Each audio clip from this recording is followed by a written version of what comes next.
तो daily news India 1.0 में आपका बहुत बहुत स्वागत है। आरएसएस लॉबिंग कर रहा है अमेरिका के अंदर, भले ही अब डिनाई करे, लेकिन साहब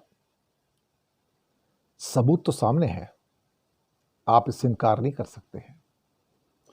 और प्रिज्म समाचार आउटलेट ने ये सारी चीज़ें बता दी हैं कि एक कंपनी जो पाकिस्तान की सरकार का भी लॉबिंग करती है, वो आरएसएस का भी लॉबिंग कर रही है। एक प्रमुख अमेरिकन की लॉबिंग फर्म है, जी हाँ, स्क्वायर पैटर्न बॉक्स, उसको उन्होंने एंगेज किया है और लाखों डॉलर पर मंथ उनको दिए जा रहे हैं ताकि आरएसएस की छवि को अमेरिका की सो कॉल्ड कांग्रेस और व्हाइट हाउस के अंदर पॉजिटिव दृष्टि दिखाई जाए। इसने भारत में एक बड़े राजनीतिक विवाद को जन्म दिया है। ये जो हिंदूवादी राष्ट्रवादी संगठन है, इसकी जो अंतर्राष्ट्रीय जो एम्बिशंस हैं और इसकी जो फाइनेंशियल ट्रांसपेरेंसी है, उस पर भी सवाल खड़े किए हैं। आप तो कंपनी नहीं है, आप तो एक फर्म नहीं है, आप तो रजिस्टर्ड नहीं है, तो पैसा कौन दे रहा है? कुछ हिंदुस्तानी जो पैसा दे रहे हैं, वहां पर लाखों डॉलर दे रहे हैं। अब सवाल ये पैदा होता है कि आप क्यों कर रहे हैं? स्क्वायर पैटर्न बॉक्स एसपीबी नाम है। 2025 की पहली 3 तिमाहियों के दौरान, जी हाँ, पहले 3 क्वार्टर के दौरान, यानी कि जनवरी से लेकर सितंबर तक $3,30,000 आरएसएस की ओर से दिए गए साहब। कि अमेरिकन सेनेट में और अमेरिका की प्रतिनिधि सभा जो हाउस ऑफ रिप्रेजेंटेटिव है, वहां पर आरएसएस को अच्छे ढंग से पेश किया जाए ताकि ये राष्ट्रवादी संगठन है, देशभक्त संगठन है। अब ये जो एसपीबी है, स्क्वायर पैटर्न बॉक्स, ये इस्लामाबाद का भी लॉबिस्ट है और अब ये आरएसएस का भी लॉबिस्ट है। न्यूयॉर्क टाइम्स की रिपोर्ट में बताया गया है कि कैसे पाकिस्तान के द्वारा करोड़ों डॉलर की लॉबिंग मुहिम चलाई गई और ये खास कंपनी उनके पक्ष में थी, जिसके कारण उनके टैरिफ में 29% से 19% आ गया था। अब भारत में जैसी खबर आती है तो आरएसएस विचलित होता है। ये सारी चीज़ें बाहर निकल के आई हैं क्योंकि जो डॉक्यूमेंट निकल के आते हैं एसपीबी फर्म के, उसके अंदर बताया गया है कि हाँ, आरएसएस इज द बेनिफिशियरी, उसके लिए हम ये लॉबिंग कर रहे हैं। जयराम रमेश जो कि कांग्रेस के, उन्होंने भी आरएसएस पर भारत के हितों के खिलाफ काम करने का आरोप लगाया है।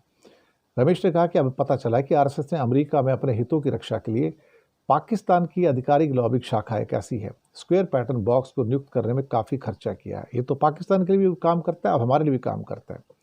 उनका कहना था कि आरएसएस की जो धोखाधड़ी, जो गद्दारी है, वो आज़ादी के आंदोलन में भी थी, वहाँ भी विश्वासघात किया। महात्मा गांधी और अम्बेडकर का विरोध करने, भारत के संविधान का विरोध करने और राष्ट्रीय ध्वज पर हमला करने की उनकी लंबी परंपरा रही है। आरएसएस ने हमेशा देश के साथ, राष्ट्रीय हितों के साथ विश्वासघात किया है और ये एक छल करने वाला राष्ट्रवादी संगठन है। अब वहां पर विदेशों के खर्चे कौन दे रहा है भाई आरएसएस के लिए? क्योंकि उस डॉक्यूमेंट के अंदर आरएसएस का नाम लिखा हुआ है, स्क्वायर पैटर्न बॉक्स के अंदर। बेनिफिशियरी कौन है? मोहन भागवत ने कहा था कि आरएसएस एक रजिस्टर्ड ऑर्गेनाइजेशन नहीं है और ये टैक्स नहीं देता है, तो फिर ये पैसे कौन दे रहा है? वहां पर सवाल उठे थे कि भाई ये रजिस्टर्ड नहीं है तो पैसे कौन देता है। अब सवाल ये पैदा होता है कि विदेशों में ये पैसे डॉलर में कौन दे रहा है? $3,30,000 किसने दिए हैं? अब यहां पर दो चीजें आती हैं। दो कानून है अमेरिका के अंदर। एक कानून है लॉबिंग डिस्क्लोजर एक्ट, एलडीए कहते हैं उसको, लॉबिंग डिस्क्लोजर एक्ट। ये 1995 का है। ये थोड़ा सा हल्का एक्ट है, इसके अंदर उतने डॉक्यूमेंट नहीं देने पड़ते। एक 1938 का फारा है, FARA, foreign agent registration act, foreign agent registration act. इसके अंतर्गत बहुत ज़्यादा आपको मटेरियल देना पड़ता है कि आप किसके लिए लॉबिंग कर रहे हो और उसको आपको पब्लिक को बताना पड़ता है कि ये हम इनके लिए लॉबिंग कर रहे हैं। लेकिन एलडीए के लिए, यानी कि लॉबिंग डिस्क्लोजर एक्ट, एलडीए के लिए ये जो डिस्क्लोजर हैं ये थोड़े से कम होते हैं उसके अंदर। तो आरएसएस का जो लॉबिंग है वो एलडीए के अंदर लाया गया है, जहां पर कम डॉक्यूमेंट की जरूरत होती है इंडिया के आरएसएस के। अब यहां पे पहले कोशिश कर ली गई। अब चूंकि इसमें जो लास्ट कस्टमर है, यानी कि बेनिफिशियरी जो कस्टमर है, वो उस पर क्या लिखा गया है, आरएसएस, राष्ट्रीय स्वयंसेवक संघ ऑफ इंडिया। इस डॉक्यूमेंट के हिसाब से अमेरिका भारत के द्विपक्षीय संबंधों को प्रभावित करना चाहता है, यानी कि अच्छा करना चाहता है, और एसपीबी को, स्क्वायर पैटर्न बॉक्स को, आरएसएस का इनडायरेक्ट बेसिकली एक कस्टमर बताया गया है। लेकिन इसके लिए फारा होना चाहिए था, फॉरेन एजेंट्स रजिस्ट्रेशन एक्ट जरूरी, वो ज़्यादा होना चाहिए था, लेकिन एलडीए के अंदर अपने आप को छुपाने के लिए किया गया। अब जब ये सारी की सारी रिपोर्ट निकल के आती है तो फिर आरएसएस पीछे हटता है, हमने ऐसा कुछ किया नहीं, हमने कोई पैसे नहीं दिए, हमने कुछ भी नहीं किया है, कौन क्या कर रहा है हमें कुछ नहीं पता है। ये क्या है ना कि भागने की कोशिश करते हैं। लेकिन अमेरिका के अंदर जो आपका लॉबिंग होता है, जब आपका रजिस्ट्रेशन होता है, तो आपको सारे डेटा देने पड़ते हैं, आप छुपा नहीं सकते। अब यह कहा जा रहा है कि आरएसएस की हिस्ट्री और उसका जो व्यू पॉइंट है, उसके लिए हमने लॉबिंग को लेके आए कि अमेरिका में उसको पॉजिटिव दृष्टि से पेश किया जाए।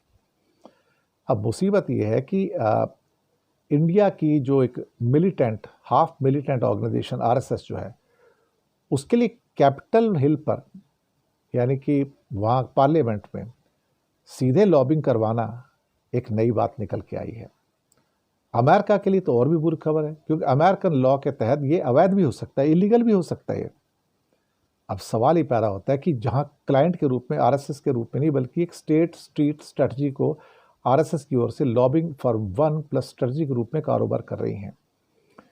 अब सवाल ही पैदा होता है कि आरएसएस को ये जो 4 उनके लॉबिस्ट हैं उनमें से एक है, उसको वहाँ पर क्यों चुना गया है। ये भी कहा जा रहा है कि जून में बिल शस्टर, उनके भाई बॉब और एसपीबी के एलिसन ने आरएसएस के हेडक्वार्टर का दौरा किया, नागपुर का दौरा किया था साहब। ये सच है, ये लोग आए हैं इनके प्रोग्राम में। एक लॉबिंग फर्म के आदमी अमेरिका से भारत में क्यों आते हैं, आरएसएस के दफ्तर में क्यों आते हैं, किस लिए आते हैं। अब मुसीबत ये है कि जो कर रहे हैं, जो हो रहा है, वहाँ पर उंगलियां तो उठ गई हैं। अब आरएसएस अमेरिका के अंदर अपना प्रभुत्व बढ़ाना चाहता है, और एसपीबी के रजिस्ट्रेशन के द्वारा अब वो क्या कहते हैं कि भारत और अमेरिका के जो बायलैटरल संबंध हैं उनको बेटर करने के लिए ये इनको लिया गया है। अब सवाल ही पैदा होता है कि आरएसएस ये क्यों कर रहा है, आरएसएस को अमेरिका की ज़रूरत क्या है, आरएसएस अपने आप को सती सावित्री क्यों घोषित करना चाहता है, ये वहाँ की कांग्रेस कैपिटल हिल यानी कि पार्लियामेंट तक क्यों पहुँचना चाहता है। अब कुछ लोगों का कहना है कि आरएसएस का मानना है कि उसके तरीकों को और उसके ऑब्जेक्टिव्स को अक्सर गलत माना जाता है, ख़ासतौर से जो अंग्रेज़ी बोलने वाले लोग हैं वो उनको कम्युनल समझते हैं। लेकिन मुसीबत यह है कि यहाँ पर जो भी चीज़ हो रही है वो अपने आप पे अनोखी है, अलग किस्म की है। अब ये तो ठीक है कि आरएसएस एक भारत का प्रभावशाली स्वयंसेवी संगठन है, ये बात तो सही है, उसके प्रचारक हैं, सब कुछ हो रहा है, सरकार भी उन्हीं की है देखा जाए तो। लेकिन उनकी कुछ इंटरनेशनल भी महत्वाकांक्षाएं हैं, और वो महत्वाकांक्षाएं जो हैं उसको अमेरिका के अंदर लॉबिंग करने के लिए मजबूर कर रही हैं, और वहाँ पर ये पेमेंट हुई है, इंडियंस ने पेमेंट की है वहाँ पर। जी हाँ, इंडियंस ने वहाँ पर पेमेंट की है, ये बात तो बिल्कुल सही है, इसमें तो कोई शक वाली बात नहीं है। तो आरएसएस थोड़ा सा रैटल्ड है कि उसकी सारी खबर निकल के बाहर आ गई है जनता में, और नाम तो बदनाम हो गई, लेकिन उनको कोई शर्म नहीं है ये सब करने में। शुक्रिया आपका।